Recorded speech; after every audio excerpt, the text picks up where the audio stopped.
भद्रक जिला बीजेपी कार्यालय एक सांबादिक सम्मेलन अनुष्ठित हो जाइछि। सांसद अभिमन्यु सेठी, मान्यवर शिक्षा मंत्री सूर्यवंशी सूरज, भद्रक विधायक श्रीजुक्त सीतांशु शेखर महापात्र, सभापति भगवान पंडा, बाणी कल्याणी महांती, सुधांशु नायक, अक्षय साहू एवं मंडल सभापति वरिष्ठ बीजेपी परिवार उपस्थित रही दीप प्रज्वलन कर कार्यक्रम को त्वरान्वित करथिले। फूलगछ उत्तरी दे स्वागत कर जाइथिला। जीएसटी विषय रे आलोचना थिले। साधारण लोक उपकृत भारत आज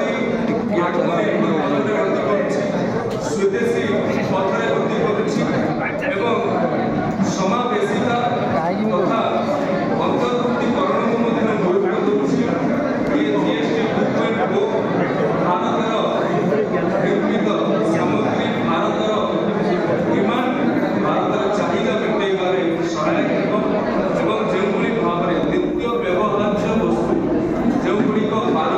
स्लैब थिला ताहा 99% वस्तु 5% स्लैब को पळी आसी बा बिल्कुल ताहा ऊपर जीएसटी लागिले से भली मध्ये अनेक उदाहरण रही।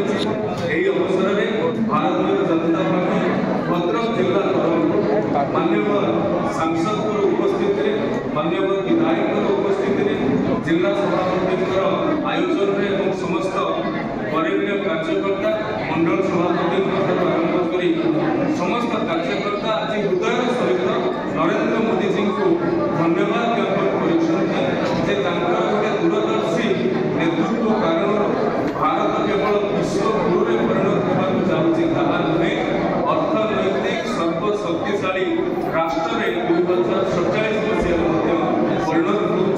ये नेक्स्ट जनरेशन जीएसटी कृषि आरंभ कर शिक्षा पर्यंत नित्य व्यवहार द्रव्य आरंभ कर लाइफ इंश्योरेंस पर्यंत ये जो भाव में जीएसटी कम कर 25 कोटी लोक दारिद्र्य सीमारेखा उपरକୁ ଆସିଛନ୍ତି अर्थात भारतीय मानकर क्रय शक्ति बढ़ी। भद्रक पुनील कुमार सामंत रिपोर्ट तीर्थक्षेत्र लाइव।